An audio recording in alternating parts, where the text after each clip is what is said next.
Так, сіздер көп сұрадыңыздар, мен әрине оны орындаймын. Мен жаңағыдай алтын балық сияқты сіздер сұрайсыздар, мен орындаймын деген сияқты. Короче, ладно. В общем, қазір біз панкейки істейміз. Алдыңғы жолы мен бір рет істеп көрген болатын. Сол кезде күшті шықты ше. Мен подписчиктерім, инстаграмдағы подписчиктерім көрді. Енді көрмеген жандары болса, сіздерге қазір бір күшті рецепт көрсетемін. Тоже сіздерде үйлеріңізде қайталап көрсеңіздер болады. Итак, поехали. Так, ең алдымен бізге жұмыртқа керек. Неке мынандай жұмыртқа, қазгер, көртет, деген қазгер құстан. Менікі, короче, любой жұмыртқа бола береді ғой, өзің білесіңдер ғой. Үшім 2 жұмыртқаны аламыз и 2 жұмыртқаны 2-ге бөлеміз. Желток бөлек и белокын бөлек алып қоямыз, короче, қазір көрсетемін. 2 ыдыс аламыз дағыны, жұмыртқаны 2-ге бөлеміз. Жұмыртқаны қалай 2-ге бөлуді білмейтін болсаңдар, қазір мен сендерге көрсетемін. Мен бұны негізі кішкентай кезімнен бастап білемін. Білмеймін, оған қайдан үйреніп алғанымды. Просто білемін, короче, безесіңдер да. Неке битеміз дағыны. И битіп, 2 жаққа битеміз. И мына жақта только белок қана болады. Мені көріп тұрсыңдар ма? Міне. Все. И мына сарысын аламыз дағыны, сарысын уже мына жаққа. Жаңа айттым ғой, желток бөлек, белок бөлек деп. Екіншісін тоже осылай қайталаймыз. Жұмыртқаны аламыз. Жарамыз. Міне. Негізі көп лайфхактар көргем ғой мен.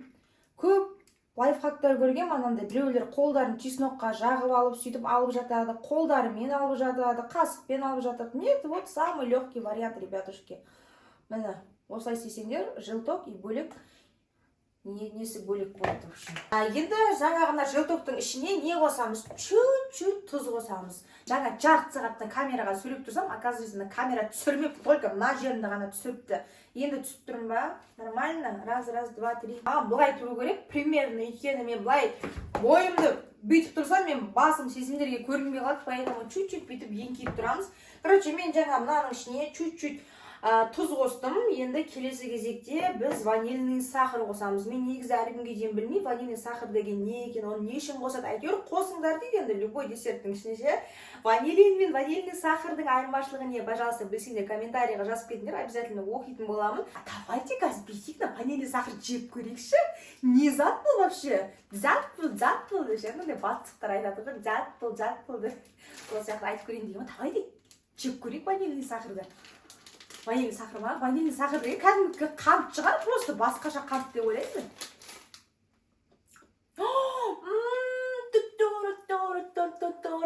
Капе дәмді ғана ванильный сахар деген. Ребятушки, это просто вкусно. Юпи сияқты дәмі кәдімгі. Қазір біз бүкіл ингредиенттерді мына сарының ішіне ғана саламыз. Мына аққа пока что тиіспейміз, бұның ішіне нәрсе қоспаймыз. Только мынамен ғана жұмыс істейміз. Основной бізде осы 10 грамм ванильный сахар кетті. Бисмилля. Келесі бізде қант, яғни самый обычный қант. Бізге қанттың 60 граммы керек. Тоже грамм өлшейтінді аламын. 60 грамм қант керек. Осында қосамыз. 60 грамм қант. Енді осының барлығын араластырамыз. Негізі миксер маңызды емес. Қазір просто венчикпен араластыра салсаңдар болады. Маған просто өзіме миксермен араластырған ұнайды, осындай процестің өзі же, поэтому мен миксермен араластырамын.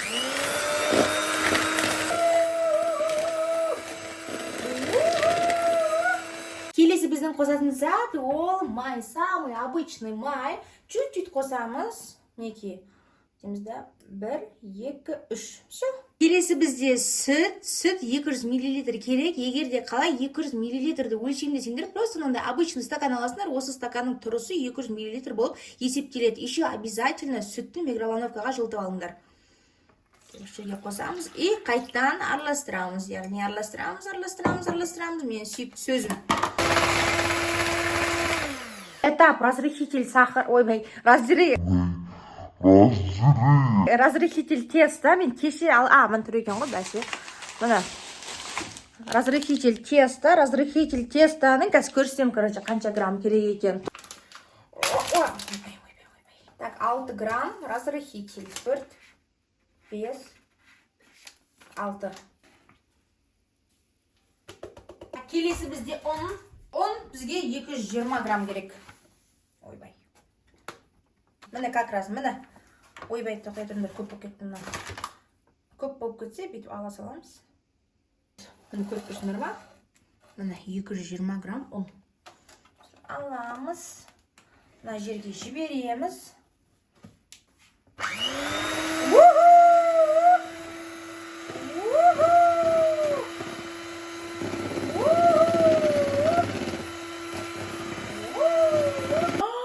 Қарсаңдар, не деген күшті, прям мынандай қамыршықты көріп отырсыңдар ма? Қарсаңдар, вау, идеально, просто красота. Енді мынау шетке жағылып қалғандарын аламыз дағыны, бүйтіп түсіреміз астыға қарай. Мінекей. Мынандай кондитерский не алсаңдар болады, мынандай қалақ дей ма, не дейді. Сонымен бүйтіп астына қарай бүйтіп түсіреміз. Мінекей. Келесі менің ең жақсы көретін нәрсе болды. Представляете, в общем, жұмыртқа бар емес пе бізде жаңа мынандай не тұрған, белок бар ғой, осыны взбивать етеміз да. Осыны взбивать еткеннен кейін күшті, андай не шығады күшті, анандай. В общем, қазір көресіңдер. Бұл жерде обязательно бізге миксер керек. Обязательно. Миксер болмаса, қазір андай не шықпай қалады. В общем, қараңдар. Ойбай. Ойла, кішіне түсіп кеткен қалай кетті.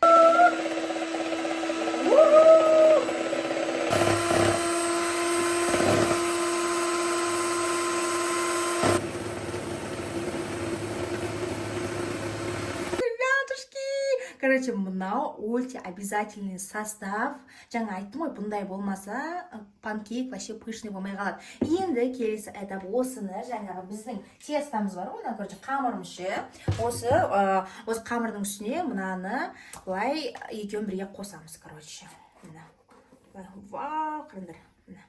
Вот, дейміз дағыны чуть-чуть бүйтіп араластырамыз.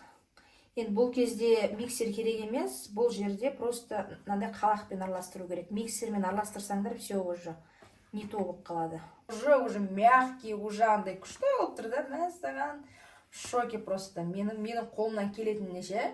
Айттым ғой, мен қолымнан бәрі келеді деп. Самый важный момент, ана сковородкамды қыздырып қойдым. Мен бұл жерде обычный сковородка қолданбай, бұл менде блинница, яғни блины істейтін сковородка, мінекей. Кстати, отын қатты қоймаңыздар, отын средний қойыңыздар, я? Бісміллә. Қатты уайымдап тұрмын. Бісміллә.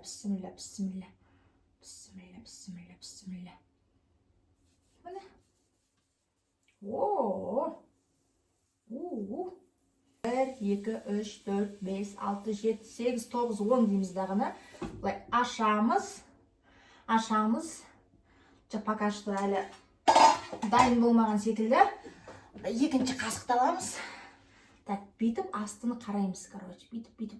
Жоқ, әлі піспепті. Тоже күтеміз, 10-ға дейін санаймыз. 1, 2. Мақал көре берейік, а то күйіп кетеді.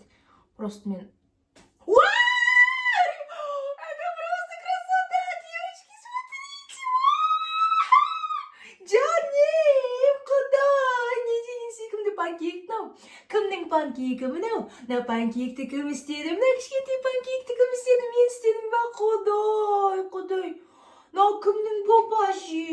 Өте воздушный, қарсаңдаршы. Тур облако сияқты. Так, бісміллә мінеке. Вау, қарсаңдаршы. Міне.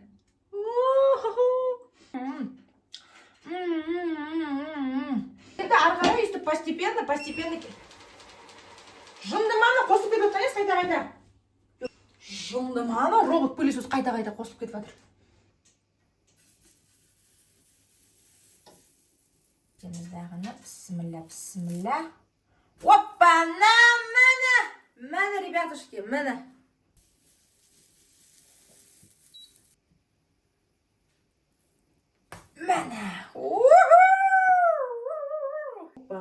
Опа.